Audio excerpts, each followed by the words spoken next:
Le soleil chaque jour éclaire toute la terre, sans attendre en retour quelque chose de la terre. Il accomplit simplement tous les jours que Dieu a fait, la mission que le Seigneur lui a confiée. C'est ça le bien-être universel, le bien-être universel, c'est vivre pour les autres. Le bien-être universel, c'est vivre pour les autres.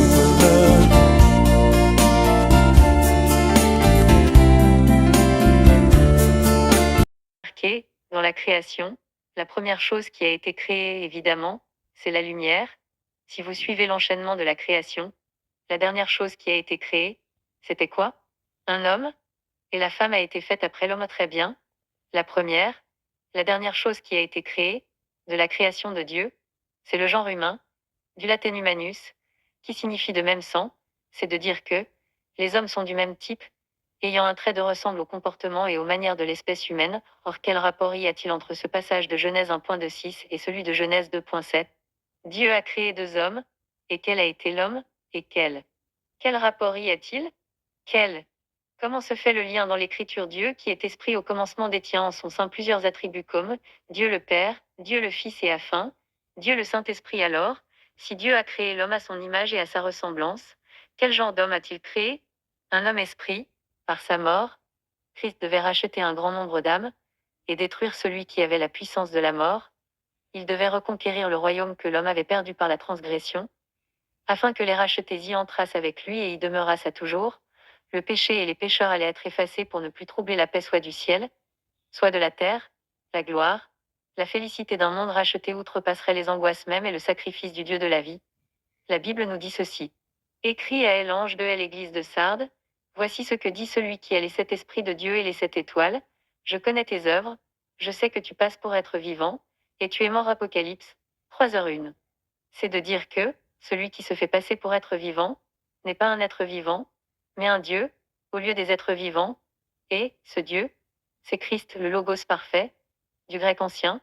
Logos signifie Dieu, en philosophie, signifie la raison, le discours rationnel, par opposition au mytho, le discours irrationnel. Lorsque Jésus eut fini, un immense cri d'allégresse retentit dans les cieux. Les parvis célestes répercutèrent alors les premiers accords du cantique qui devait se faire entendre sur les collines de Bethléem. Gloire soit à Dieu au plus haut des cieux. Paix sur terre, bonne volonté envers les hommes. 3. Remplis d'une joie plus profonde que lorsque la création était sortie des mains de Dieu, les étoiles du matin poussèrent ensemble des cris de joie, et tous les enfants de Dieu chantèrent en triomphe. Et l'amour de Dieu a été manifesté envers nous en ce que Dieu a envoyé son Fils unique dans le monde, afin que nous vivions par lui. 1 Jean 4h09. Nul autre que le Fils de Dieu ne pouvait combler l'abîme que le péché avait creusé. L'Éternel, dans ma douleur, j'ai parlé à mon papa et il n'est pas resté indifférent à ma requête.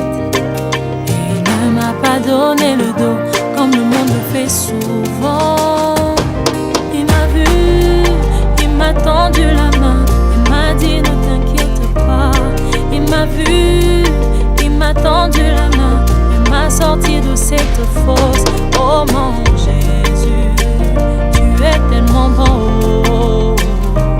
Oh mon Jésus, tu es tellement bon.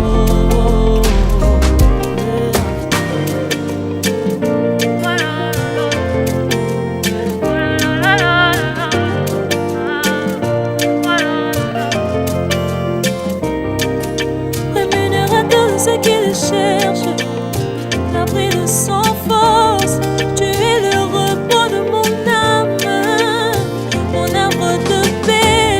Oh mon Jésus, tu es tellement bon. Il concordait avec la Bible que nous avons ici. Ce qu'il y a en premier, dans le zodiaque, c'est la Vierge, pas vrai? Et en dernier, dans le zodiaque, qu'est-ce qu'il y a? Le lion, c'est-à-dire la première venue de Jésus. Il est venu par une vierge. La seconde, il vient en tant que lion de la tribu de Juda. Voyez, il a tracé tout ça. L'âge du cancer, et tout, au fur et à mesure. Or, il a mis toutes ces choses dans le ciel, il les a mises en place, point tous ces météores, ces fragments de terre haut, de soleil, qui sont suspendus là, Apocalypse, 12 heures un grand signe parut dans le ciel, une femme enveloppée du soleil, la lune sous ses pieds et une couronne de 12 étoiles sur sa tête. C'est de dire que Christ, qui est le Logos, la lumière du monde, et la raison, le bon sang de l'homme et, pour le dire, Dieu a envoyé un nouveau Jean au temps de la fin. Il s'agit du prophète William Marion Branham. Les deux ailes du grand aigle furent données à la femme. Apocalypse, 12h14. Ces deux ailes du grand aigle, c'est Christ manifeste en son épouse, c'est le Saint-Esprit qui est Dieu, afin qu'elle s'envolât au désert. Il s'agit ici du désert du monde, et au milieu de ce désert se trouve une grande ville splendide, Babylone Internet, et, de sa bouche, le serpent lança de elle eau comme un fleuve derrière la femme, afin de elle entraîner par le fleuve. Apocalypse, 12h15. Ce fleuve désigne ici les eaux du monde. Cette coupe d'or se résume au phénomène de prostitution, une prostitution religieuse, par l'adoration des idoles. Il faut le rappeler que l'homme est une idole et se sont souillés avec leurs idoles. Qui sont les filles de Babylone, une ville connue pour sa splendeur? Ce rayonnement se fera par la diffusion des images des filles de Babylone, ce qui sera un moyen d'interconnexion entre les enfants de Babylone qui sont les abonnés au réseau Internet et les filles de Babylone Internet, la ville antique de Mésopotamie située sur l'Euphrate dans ce qui est aujourd'hui l'Irak. Cette ville est aujourd'hui Internet. Elle a mis à nu son impudicité, elle a découvert sa nudité, et mon cœur s'est détaché d'elle, comme mon cœur s'était détaché de sa sœur. Elle a multiplié ses prostitutions, en pensant au jour de sa jeunesse, lorsqu'elle se prostituait au pays d'Égypte et Échiel. 23h18 à 19. Le monde se définit encore comme étant les eaux qui désignent ici la foule des réseaux sociaux de la toile, et le dragon fut irrité contre la femme, et il s'en alla faire la guerre au reste de sa postérité, à ceux qui gardent les commandements de Dieu et qui ont le témoignage de Jésus. Apocalypse, 12h17. Le dragon rouge, c'est le faux prophète de l'Église catholique. Il s'agit de son dirigeant. De lui viendra l'antéchrist et l'imposteur qui cherchera à établir une religion opposée à celle de Jésus-Christ, et qui viendra à la fin des temps. La religion de Jézabel. Jézabel a plus d'un tour dans son sac. Elle possède notamment une table autour de laquelle elle rassemble ses victimes. Tu t'es assise sur un lit magnifique, devant lequel une table était dressée, et tu as placé sur cette table mon encens et mon huile. Les Échiel, 23h41. Devant lequel une table était dressée. Jézabel, le dirigeant de l'Église catholique, imposa sa religion au peuple et tua les prophètes et les sacrificateurs de Dieu. L'heure était si sombre qu'Élie, le messager de ce jour-là, pensait qu'il ne restait plus que lui. Cependant, Dieu s'en était réservé 7000 prophètes au temps de la fin qui n'avaient pas fléchi le genou devant Baal, l'image de l'Antéchrist.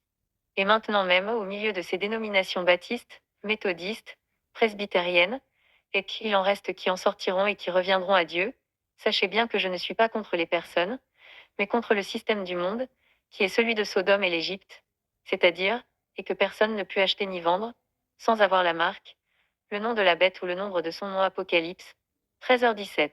Il s'agit de ce système-là, qui est, désormais à la mode, la table de Jézabel. C'est la communion avec les démons. Faisons maintenant une pause pour récapituler ce que nous avons vu du culte tel qu'on le pratiquait à Thyatire. J'ai dit qu'on y adorait Apollon qui était le dieu soleil ainsi que l'empereur. Or, cet Apollon était appelé celui qui détourne le mal, et il détournait le haut mal, pour qu'il ne frappe pas les gens, elle les bénissait. Et il était pour eux un vrai Dieu, on le considérait comme celui qui instruisait le peuple, il leur expliquait le culte, les rites du temple, le service des dieux, les sacrifices, la mort, et la vie après la mort.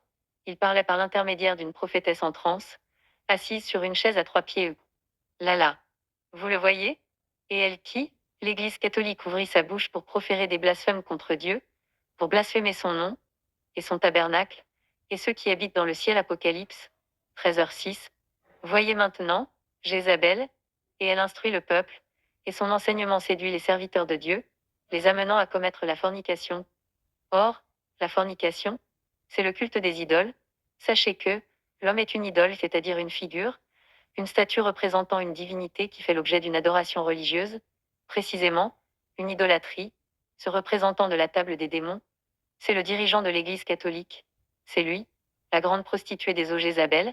Si quelqu'un mène en captivité, il ira en captivité. Si quelqu'un tue par l'épée, Il faut qu'il soit tué par N'aie Elias. pas de force, tu le sais. Brise, brise. L'ennemi de mon âme a l'orgueil. Brise, brise. L'ennemi de mon âme l'égoïsme. Brise, brise. Mais je t'en supplie, mais brise-moi.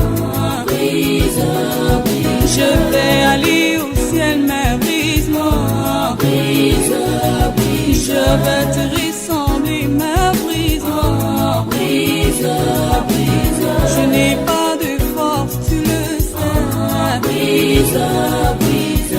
Je n'ai pas de force, tu le sais. Brise, brise. L'ennemi de mon âme à moi-même. Brise, brise. Mais je t'en supplie, mais brise-moi. Brise, brise. Mais je t'en supplie, mais brise-moi. En voyant la bête, parce qu'elle était, et qu'elle n'est plus, et qu'elle reparaîtra. Apocalypse 17h08.